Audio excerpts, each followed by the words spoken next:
हाय, मैं हूँ सुधा मूर्ति और मेरे कहानी घर में आपका स्वागत है। आज की कहानी है द कनिंग लायन।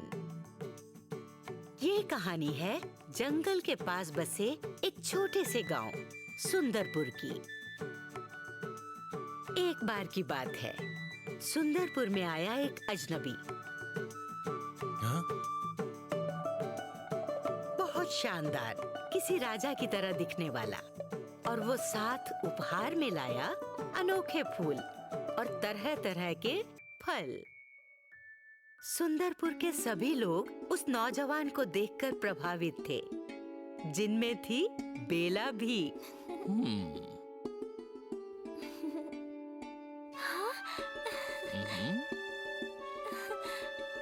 कौन हो तुम नौजवान? हमारा नाम अभिषेक है। तुम कहाँ के रहने वाले हो बेटा? हम जंगल के उस पार लखनपुर गांव में रहते हैं काका। आप सबके लिए छोटी सी भेंट ले आए हैं, ये लीजिए।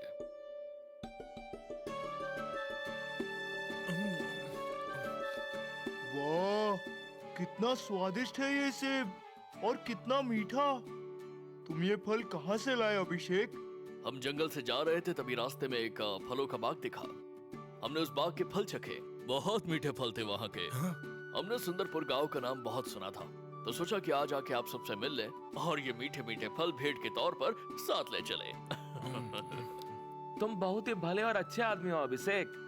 आज तो तुमने हमारे गांव में फलों का उत्सव कर दिया। तुम्हारा सुंदरपुर में बहुत बहुत स्वागत है। शुक्रिया, आप सब बहुत अच्छे हैं। अच्छा, हम फिर आएंगे। अब तो आना जाना लगा ही रहेगा। नमस्कार।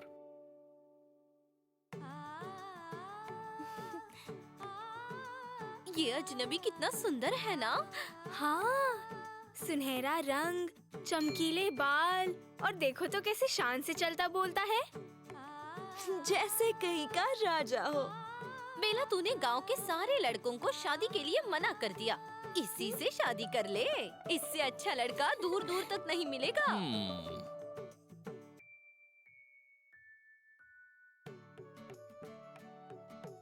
फिर तो अभिषेक लगभग रोज ही सुंदरपुर आने लगा अपने उपहारों के साथ, और जल्दी ही वो सभी गांव वासियों से बहुत घुल मिल गया। और फिर एक दिन हमें तो सुंदरपुर और आप सबसे प्यार सा हो गया है। हम चाहते हैं कि इसी गांव में बस जाए। नेकी और पूछ पूछ, हम सबको बहुत खुशी होगी अगर तुम यही रह जाओ। लेकिन फिर हमें रोज रोज तुम्हारे ये अनमोल उपहार नहीं मिलेंगे। पर तुम्हारा यहाँ रहना ही हमारा उपहार होगा अभिषेक। और हम जानते हैं कि तुम्हारा ध्यान किसी खास गांववासी की तरफ है। कहीं उसी की वजह से तो तुम यहाँ नहीं रहना चाहते? हाँ? आपकी सोच सही है। हम आपके गांव की बेटी बेला के लिए अपनी शादी का प्रस्ताव रखना चाहते हैं। उसके लिए तुम्हें मुझसे बात करनी होगी। मैं हूँ सुखीलाल, बेला का बापू। तुम बेला के लिए अपना रिश्ता लेकर आए, उसके लिए धन्यवाद अभिषेक। पर तुम अपने रिश्ते के लिए खुद क्यों आए? तुम्हारे माता पिता क्यों नहीं आए?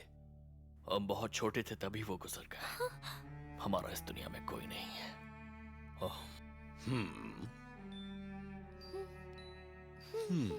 अब से तुम ऐसा नहीं कह सकोगे कि तुम्हारा इस दुनिया में कोई नहीं है। मेरी बेटी बेला तुमसे शादी करने के लिए तैयार है। आज से तुम मुझे बापू कहो, ठीक है? आशीर्वाद दीजिए। कितनी खुशी की बात है। हम आप जैसे भले लोगों का हमेशा आभारी रहेंगे। आपने हमें अपने बेटे जैसा समझा। आप सबका स्नेह देखकर आज हम भी एक वचन देते हैं कि विवाह के बाद हम अपना पूरा जीवन इसी गांव में बिताएंगे।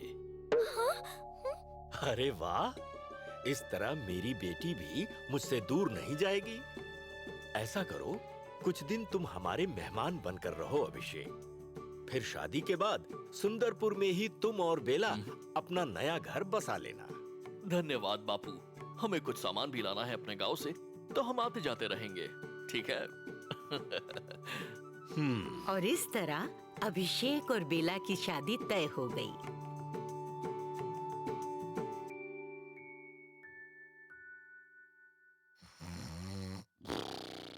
फिर अभिषेक सुंदरपुर में ही रहने लगा।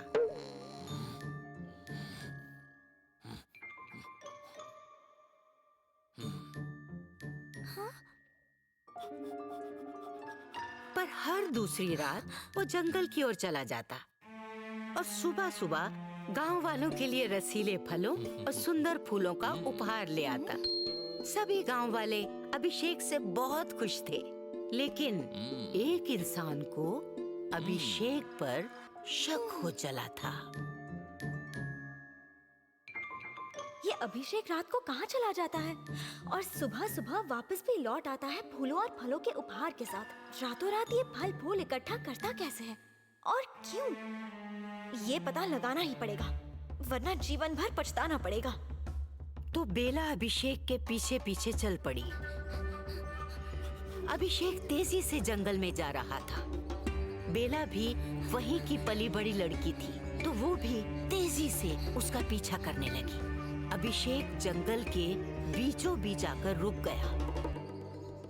बेला थोड़ी ही दूरी पर झाड़ियों की ओट से उसे देखने लगी।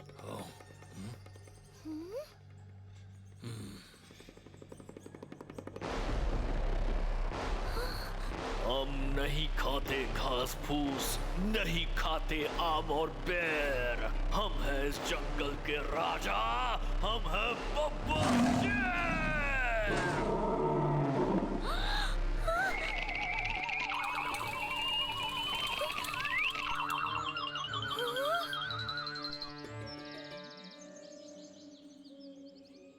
जाओ, आज फिर जंगल के अलग अलग कोनों से सबसे सुंदर फूल और सबसे स्वादिष्ट फल ढूंढ कर लाओ।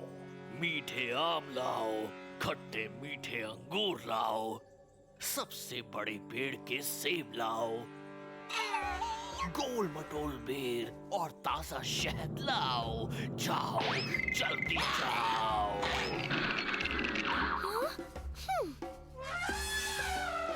हम जानते हैं हाथी मंत्री, तुम्हें ये चिंता सता रही है कि आखिर हम ये सब क्यों कर रहे हैं, है ना?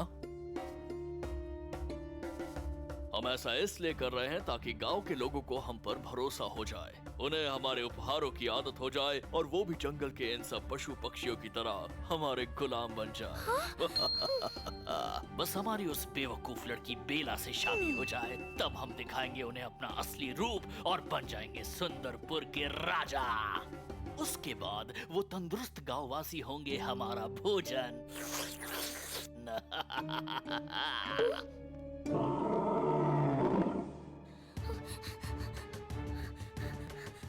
बापू! धम्मा! पहलवान काका! अरे, क्या हुआ बेला? इतनी घबराई क्यों हो? क्या बात है? बापू, वो अभिषेक, मतलब अभिषेक शेर है। सच्ची का शेर। वो हमें बेवकूफ बना रहा है। वो हम सबको एक एक करके खाने की फिराक में है। मैंने अपनी आंखों से देखा। क्या? हमें कुछ करना होगा बापू। मैं उससे शादी नहीं कर सकती।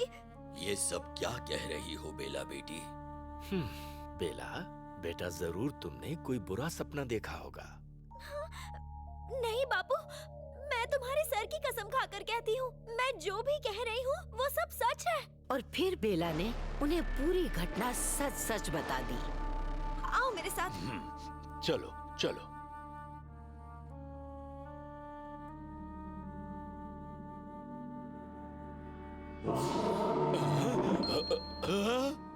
मेरी बेटी बहुत बहादुर और समझदार है। ये सच कह रही है धामा पहलवान। हमें कुछ करना पड़ेगा और वो भी जल्दी। मेरे पास एक उपाय है।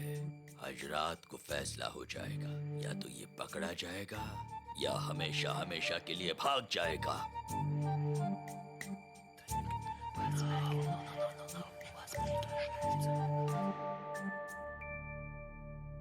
अच्छा बेटा अभिषेक, आज की रात हम अपनी भांजी की शादी में ही बिताएंगे। कल सुबह विदाई के बाद वापस आ जाएंगे। तुम आराम से यहाँ रहो, ठीक है?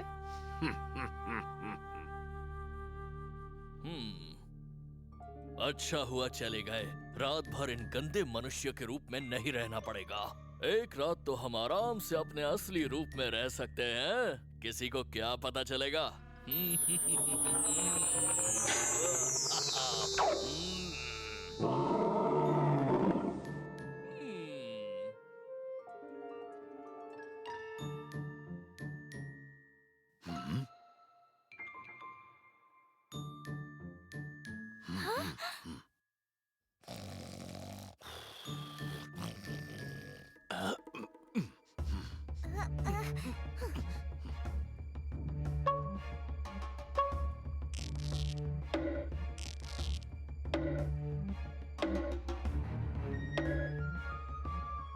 तैयार?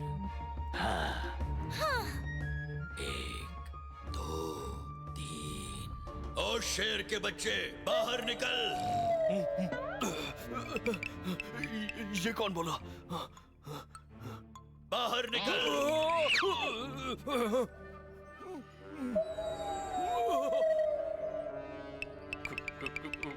कौन हो तुम? मैं हूँ दानव, सुंदरपुर का रक्षक। बहुत समय पहले इस गांव के वासियों ने मेरी मदद की थी और मैंने वचन दिया था कि इस गांव पर कभी मुसीबत नहीं आने दूंगा।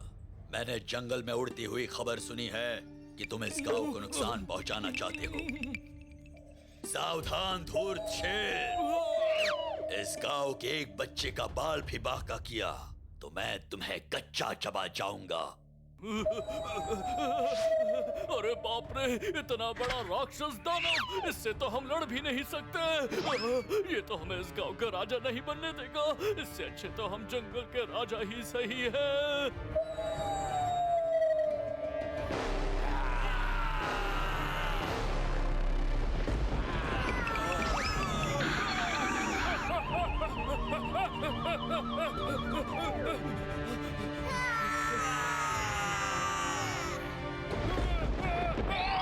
कभी भूल कर भी इस गांव की ओर मत देखना, वरना।